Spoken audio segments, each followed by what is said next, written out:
Guidance গুরু YouTube চ্যানেলে তোমাদের সকলকে স্বাগত। তো আমরা আপকামিং ডাব্লিউবিসিএস 2022 কে লক্ষ্য করে প্র্যাকটিস করছি। প্রতিদিন প্র্যাকটিস এমসিকিউ সেট, যেখানে আমরা প্রতিদিন 30টি করে বাছাই করা প্রশ্ন উত্তর করছি এবং যে ধরনের প্রশ্ন উত্তর ডাব্লিউবিসিএস এ হুবহু প্রশ্ন আসবে সেই ধরনেরই প্রশ্ন উত্তর করছি, অর্থাৎ history, geography, polity, economics, science এবং কারেন্ট অ্যাফেয়ার্স থেকে আমরা প্রশ্ন উত্তর করছি। তো আজকে আমরা করব প্র্যাকটিস সেট নাম্বার 14, 14 নম্বর সেট করব। তো চলো 14 নম্বর সেটে কি কি গুরুত্বপূর্ণ প্রশ্ন উত্তর রয়েছে সেগুলো একবার দেখে নেওয়া যাক। তো আজকে আমি একটু তাড়াহুড়োই কোশ্চেনগুলোকে সাজাতে পারিনি ঠিকভাবে, অর্থাৎ হিস্ট্রিগুলোকে একদিকে, তারপরে জিওগ্রাফি, তারপর পলিটি যেভাবে প্রতিদিন করি সেইভাবে ঠিকভাবে সাজাতে পারিনি একটু তাড়াহুড়োর জন্য। তো তার জন্য সরি। তো যাই হোক, ক্লাসটা শুরু করা যাক। কি কি প্রশ্ন উত্তর 30টা রয়েছে সেগুলো আমরা দেখে নিই। আজকে প্রশ্নগুলো একটু এলোমেলো হয়ে রয়েছে। ওকে, তো যাই হোক, দেখো প্রতিটা প্রশ্ন তোমরা সঠিক উত্তর করবে, চেষ্টা করবে, এবং সবার শেষে কতগুলো তোমরা সঠিক উত্তর করতে পেরেছো সেটা কিন্তু কমেন্ট বক্সে কমেন্ট করে জানাবে। তো চলো শুরু করা যাক। প্রথম প্রশ্ন কি রয়েছে দেখে নেওয়া যাক। প্রথম প্রশ্ন, নিম্নলিখিত কোনটি কম্পিউটারের মস্তিষ্ক হিসাবে পরিচিত? খুবই গুরুত্বপূর্ণ প্রশ্ন। নিম্নলিখিত কোনটি কম্পিউটারের মস্তিষ্ক হিসাবে পরিচিত? এই সমস্ত প্রশ্নের কোনটা সঠিক উত্তর হবে তোমরা প্রত্যেকে কমেন্ট বক্সে কমেন্ট করবে। তো কোশ্চেন নাম্বার 1, অনেকেই সঠিক উত্তর করেছো। সঠিক উত্তর হয়ে যাবে অপশন এ, সিপিইউ। সিপিইউ কে কম্পিউটারের মস্তিষ্ক বলা হয়। সিপিইউ এর ফুল ফর্ম হলো সেন্ট্রাল প্রসেসিং ইউনিট, এবং অপশন বি তে যেটা রয়েছে এএলইউ, সেটা হচ্ছে arithmetic logic unit. Next question number 2, ভারতে সংবিধান দিবস কোন দিনটিতে পালন করা হয়? ভারতে সংবিধান দিবস কোন দিনটিতে পালন করা হয়ে থাকে? তো কোশ্চেন নাম্বার 2, কোনটা সঠিক উত্তর হবে প্রত্যেকে কমেন্ট বক্সে কমেন্ট করো। তো কোশ্চেন নাম্বার 2 অনেকেই কমেন্ট করেছে এবং সঠিক উত্তর হয়ে যাবে অপশন ডি, নভেম্বর 26। 26শে নভেম্বর ভারতের সংবিধান দিবস পালন করা হয়ে থাকে। নভেম্বর 26 ভারতের সংবিধান দিবস পালন করা হয়। 2015 সাল থেকে প্রতি বছর ভারতের সংবিধান দিবস পালন করা হয়। 1949 সালে 26শে নভেম্বর ভারতীয় সংবিধান গৃহীত হয়েছিল। সেই দিনটির সম্মানে 26শে নভেম্বর ভারতের সংবিধান দিবস পালন করা হয়ে থাকে। তো 26শে নভেম্বর 1949 সালে আমাদের প্রথম যে কনস্টিটিউশন বা সংবিধান আমাদের দেশে গৃহীত হয়েছিল, সেই জন্য এই দিনটিকে সংবিধান দিবস হিসাবে পালন করা হয়ে থাকে। কোশ্চেন নাম্বার 3, গঙ্গা নদীর উৎস হলো? গঙ্গা নদীর উৎস কোনটি? এটা সকলেই জানো, প্রত্যেকে সঠিক উত্তর করো। তো কোশ্চেন নাম্বার 3 সঠিক উত্তর হয়ে যাবে অপশন সি, গঙ্গোত্রী হিমবাহ। গঙ্গোত্রী হিমবাহ ভারতের উত্তরাখণ্ড রাজ্যের উত্তর কাশী জেলায় চীন সীমান্ত বরাবর ভারতীয় ভূখণ্ডের মধ্যে অবস্থিত। এই গঙ্গোত্রী হিমবাহ থেকেই গঙ্গা নদীর উৎপত্তি হয়েছে। কোশ্চেন নাম্বার 4, মানুষের রক্তের পিএইচ এর মান হলো? অর্থাৎ মানুষের রক্তের পিএইচ এর মান কত? খুবই গুরুত্বপূর্ণ প্রশ্ন এবং অনেকবারই পরীক্ষায় এসেছে। প্রত্যেকে সঠিক উত্তর কোনটা হবে কমেন্ট বক্সে কমেন্ট করো।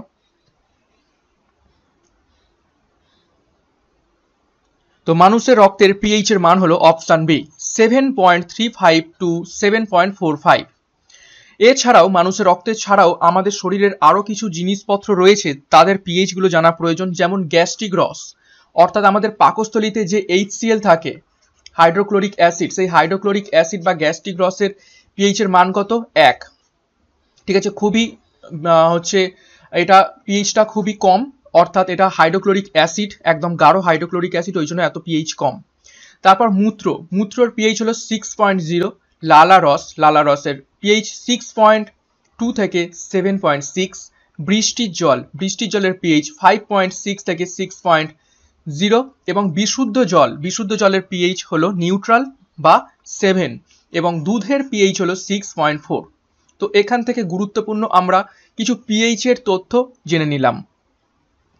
কোশ্চেন নাম্বার 5, নিম্নলিখিত কে মহেঞ্জোদারো আবিষ্কার করেছেন? নিম্নলিখিত কে মহেঞ্জোদারো আবিষ্কার করেছেন?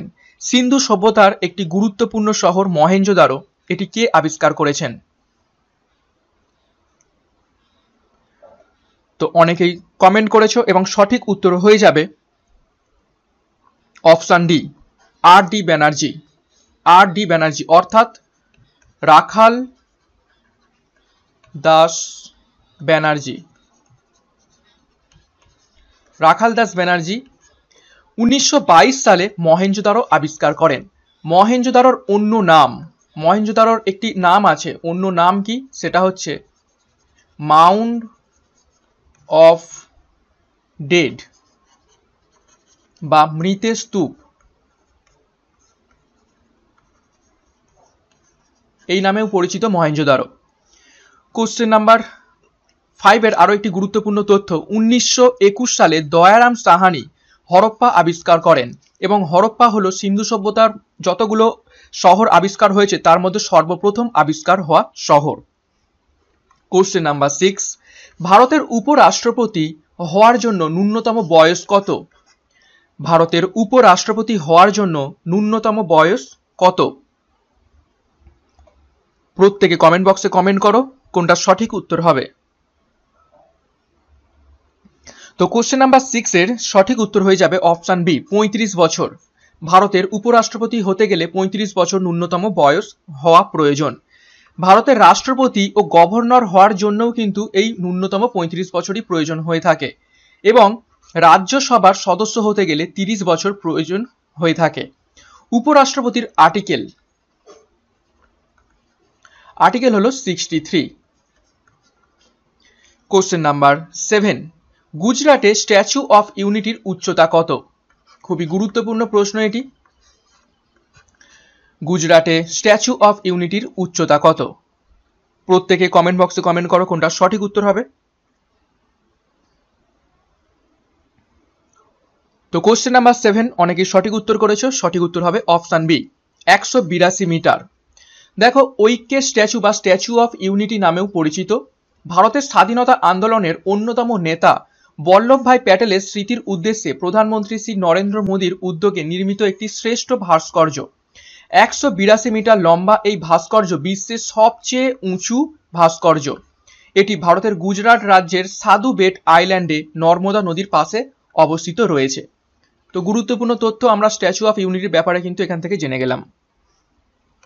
কোশ্চেন নাম্বার 8, বিহারের সাসারামে কোন ঐতিহাসিক ব্যক্তিত্বের সমাধি অবস্থিত? বিহারের সাসারামে কোন ঐতিহাসিক ব্যক্তিত্বের সমাধি অবস্থিত? খুবই গুরুত্বপূর্ণ প্রশ্ন এটা এবং অনেকবারই পরীক্ষায় এসেছে।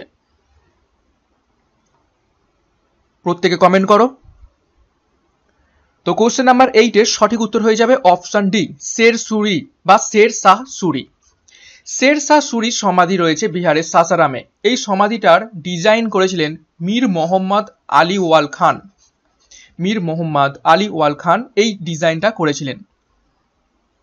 কোশ্চেন নাম্বার 9, ভারত জাতীয় কংগ্রেসের কোন অধিবেশনে প্রথমবারের মতো তিরঙ্গা পতাকা উত্তোলন করা হয়েছিল? ভারতীয় জাতীয় কংগ্রেসের কোন অধিবেশনে প্রথমবারের মতো তিরঙ্গা পতাকা উত্তোলন করা হয়েছিল? তোমরা প্রত্যেকে কমেন্ট বক্সে কমেন্ট করো কোনটা সঠিক উত্তর হবে।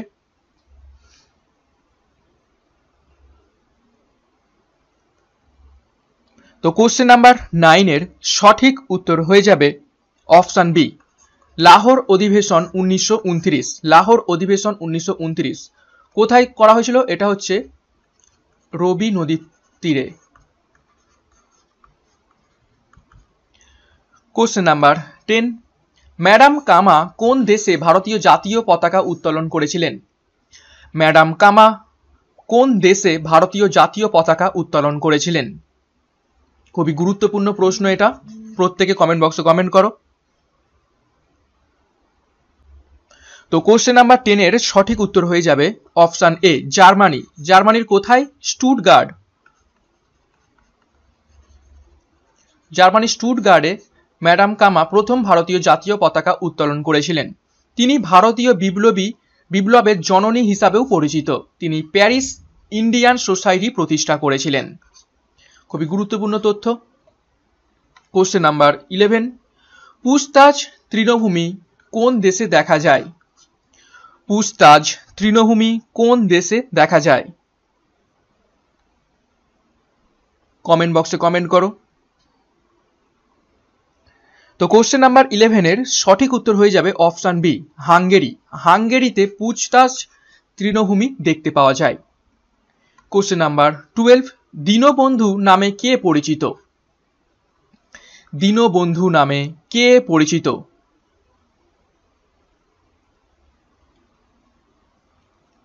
তো কোশ্চেন নাম্বার 12 এর সঠিক উত্তর হয়ে যাবে option C, Charles Freer Andrews. Charles Freer Andrews Dinabandhu নামে পরিচিত।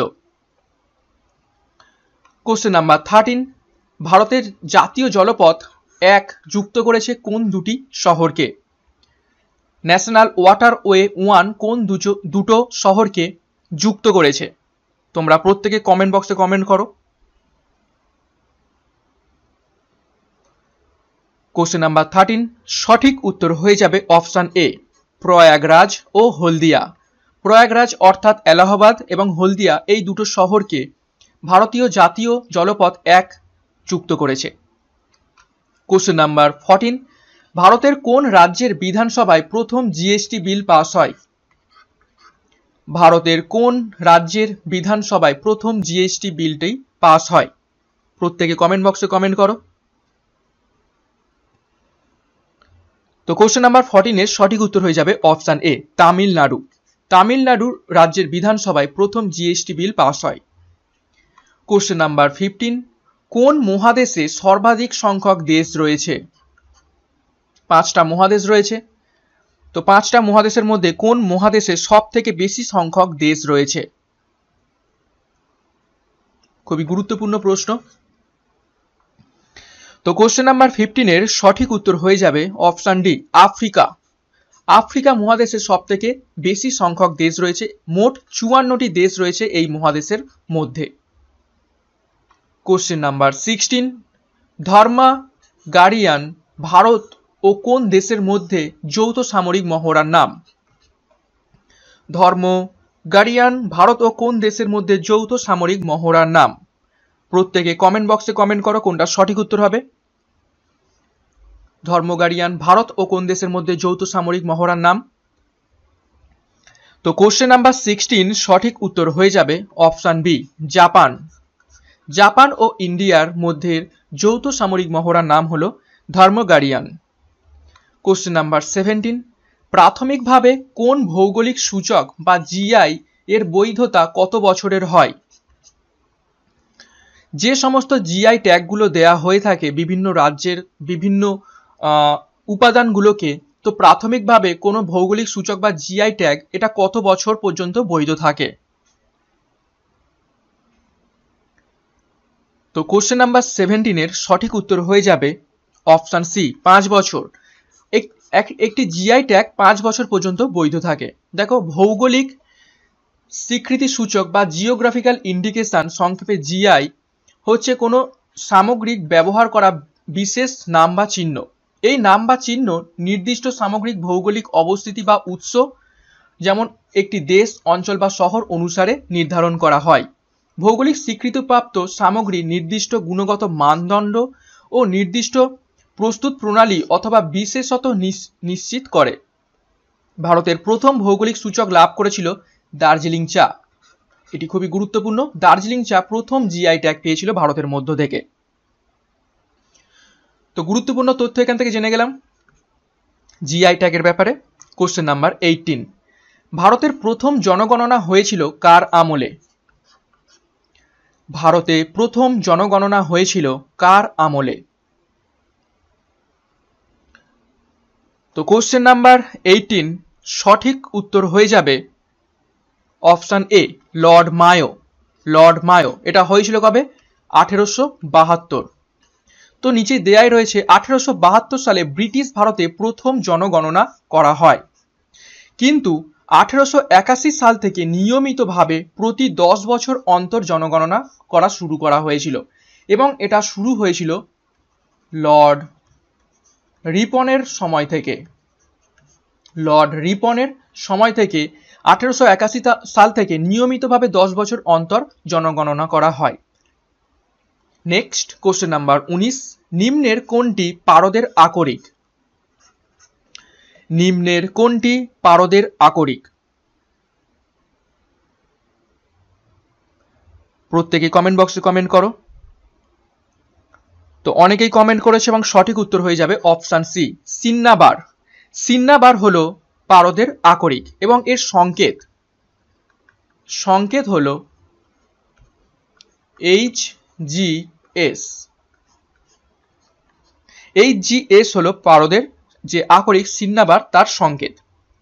কোশ্চেন নাম্বার 20, ভারতের হ্রদের জেলা কোন জেলাকে বলা হয়? ভারতের হ্রদের জেলা কোন জেলাকে বলা হয়? প্রত্যেকে সঠিক উত্তর করে ফেলো, খুবই গুরুত্বপূর্ণ প্রশ্ন। তো কোশ্চেন নাম্বার 20 সঠিক উত্তর হয়ে যাবে অপশন এ, Nainital. Question number 21, young girls কোন চিত্রশিল্পীর বিখ্যাত কাজ? ইয়ং গার্লস কোন চিত্রশিল্পীর বিখ্যাত কাজ? খুবই গুরুত্বপূর্ণ প্রশ্ন, পরীক্ষায় আসার চান্স রয়েছে। প্রত্যেকে কমেন্ট বক্সে কমেন্ট করো। নিচের তথ্যটা দেখলেই তোমরা সঠিক উত্তর করতে পারবে। তো অনেকেই সঠিক উত্তর করেছো, সঠিক উত্তরটি হয়ে যাবে অপশন এ, অমৃতা শেরগিল। অমৃতা শেরগিলের বিখ্যাত চিত্রশিল্পীর বিখ্যাত কাজ হলো ইয়ং গার্লস। দেখো, অমৃতা শেরগিল বিখ্যাত চিত্রশিল্পী ইয়ং গার্লসের জন্য তিনি 1933 খ্রিস্টাব্দে প্যারিসের associate of the grand salon সম্মানে সম্মানিত হয়েছিলেন। অমৃতা শেরগিলকে ভারতের ফ্রিদা কাহলো বলা হয়ে থাকে। খুবই গুরুত্বপূর্ণ তথ্য আমরা এখান থেকে জেনে গেলাম। নেক্সট কোশ্চেন নাম্বার 22, এর মধ্যে কোন শহরটি ভারতের মিলেনিয়াম সিটি নামে পরিচিত? নিচে 4টি শহর রয়েছে, সেই 4টি শহরের মধ্য থেকে কোন শহরটি ভারতের মিলেনিয়াম সিটি নামে পরিচিত? প্রত্যেকে কমেন্ট বক্সে কমেন্ট করো কোনটা সঠিক উত্তর হবে।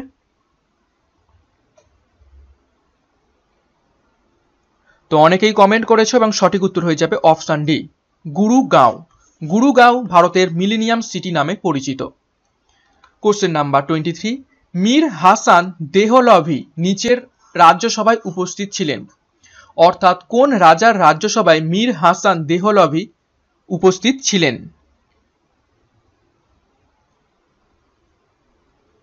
কোশ্চেন নাম্বার 23 সঠিক উত্তর হয়ে যাবে অপশন এ, আলাউদ্দিন খিলজি। আলাউদ্দিন খিলজি রাজ্যসভায় মীর হাসান দেহলভি উপস্থিত ছিলেন। কোশ্চেন নাম্বার 24, রিক্টার স্কেলে 6 মাত্রার কোনো ভূমিকম্পের ধ্বংসাত্মক শক্তি 4 মাত্রার কোনো ভূমিকম্পের কত গুণ ধ্বংসাত্মক শক্তি সম্পন্ন হয়ে থাকে? অর্থাৎ 6 মাত্রার ভূমিকম্পের ধ্বংসাত্মক শক্তিটা 4 মাত্রা থেকে কত গুণ বেশি হয়ে থাকে? কমেন্ট বক্সে কমেন্ট করো। খুবই গুরুত্বপূর্ণ প্রশ্ন এটা।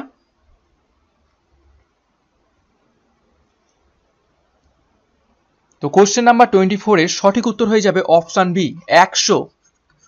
6 মাত্রার ভূমিকম্প প্রায় 100 গুণ বেশি ধ্বংসাত্মক 4 মাত্রার ভূমিকম্পের থেকে। তো রিক্টার স্কেলে 10 বেস লগারিদম স্কেল ব্যবহার করে ভূমিকম্পের মাত্রা পরিমাপ করতে হয় এবং রিক্টার স্কেল হলো ভূমিকম্প মাপার যন্ত্র। কোশ্চেন নাম্বার 25, বাংলাদেশের জাতীয় পতাকাটি কে ডিজাইন করেছিলেন? বাংলাদেশের জাতীয় পতাকাটি কে ডিজাইন করেছিলেন? কোশ্চেন নাম্বার 25 এর সঠিক উত্তর হয়ে যাবে অপশন সি, কামরুল হাসান। কামরুল হাসান বাংলাদেশের জাতীয় পতাকাটি ডিজাইন করেছিলেন। বাংলাদেশের জাতীয় পতাকা ডিজাইন করেছিলেন চিত্রশিল্পী কামরুল হাসান। পতাকাটি সরকারিভাবে গৃহীত হয়েছিল 1 জানুয়ারি 1972 সালে। কোশ্চেন নাম্বার 26, রঞ্জিত সিংকে রাজা উপাধি কে দিয়েছিলেন? খুবই গুরুত্বপূর্ণ প্রশ্ন। রঞ্জিত সিংকে রাজা উপাধি কে দিয়েছিলেন?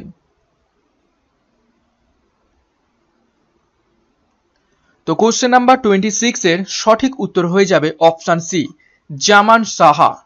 জামান সাহা রঞ্জিত সিংকে রাজা উপাধি দিয়েছিলেন। এই জামান Shah Durrani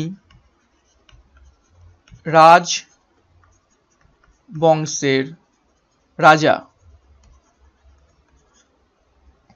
next question number 27, নিচের কোনটিকে প্রকৃতির সুরক্ষা ভাল্ব বা সেফটি ভাল্ব অফ নেচার বলা হয়ে থাকে? নিচের কোনটিকে প্রকৃতির সুরক্ষা ভাল্ব বা সেফটি ভাল্ব অফ নেচার বলা হয়ে থাকে? প্রত্যেকে কমেন্ট বক্সে কমেন্ট করো কোনটা সঠিক উত্তর হবে। তো সঠিক উত্তর হয়ে যাবে 27 এর অপশন সি আগ্নেয়গিরি।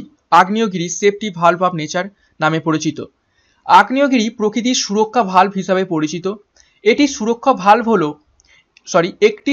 ভালভ হলো এমন একটি ব্যবস্থা বা সরঞ্জাম যা অভ্যন্তরীণ চাপ বৃদ্ধি পেলে উন্মুক্ত হয় অভ্যন্তরীণ চাপ কমিয়ে ভারসাম্য বজায় রাখার জন্য। পৃথিবীর অভ্যন্তরে চাপ বেড়ে গেলে কখনো কখনো আগ্নেয়গিরির বিস্ফোরণের মাধ্যমে অভ্যন্তরীণ চাপের ভারসাম্য বজায় থাকে। তো এখান থেকে গুরুত্বপূর্ণ আমরা তথ্য জেনে গেলাম আগ্নেয়গিরির ব্যাপারে এবং তাকে কেন প্রকৃতির সুরক্ষা ভালভ বলা হয়ে থাকে তার ব্যাপারে। কোশ্চেন নাম্বার 28, নিচের কোনটি স্মৃতিচিহ্নের সাথে ফরাসি যুদ্ধের স্মৃতিসৌধ আর্কেড ট্রিম্ফের মিল রয়েছে? নিচের কোন স্মৃতিচিহ্নের সাথে ফরাসি যুদ্ধের স্মৃতিসৌধ আর্কেড ট্রিম্ফের মিল রয়েছে? প্রত্যেকে কমেন্ট বক্সে কমেন্ট করো কোনটা সঠিক উত্তর হবে। তো কোশ্চেন নাম্বার 28 সঠিক উত্তর হয়ে যাবে option C India Gate. India গেটটি একটি স্মৃতিসৌধ যা ফ্রেঞ্চ যুদ্ধের স্মৃতিসৌধ আর্কেড ট্রিম্ফের মতো নকশাকৃত। ইন্ডিয়া গেটটি ডিজাইন করেছিলেন এডউইন লুটেন্স। খুবই গুরুত্বপূর্ণ তথ্য, এডউইন লুটেন্স এই ইন্ডিয়া গেটটি ডিজাইন করেছিলেন। পরীক্ষায় কিন্তু এটাও পরীক্ষায় আসে। কোশ্চেন নাম্বার 29, প্রথম অস্কার জয়ী অভিনেতা হলেন? প্রথম কোন অভিনেতা অস্কার জয় করেছিলেন? প্রত্যেকে কমেন্ট বক্সে কমেন্ট করো।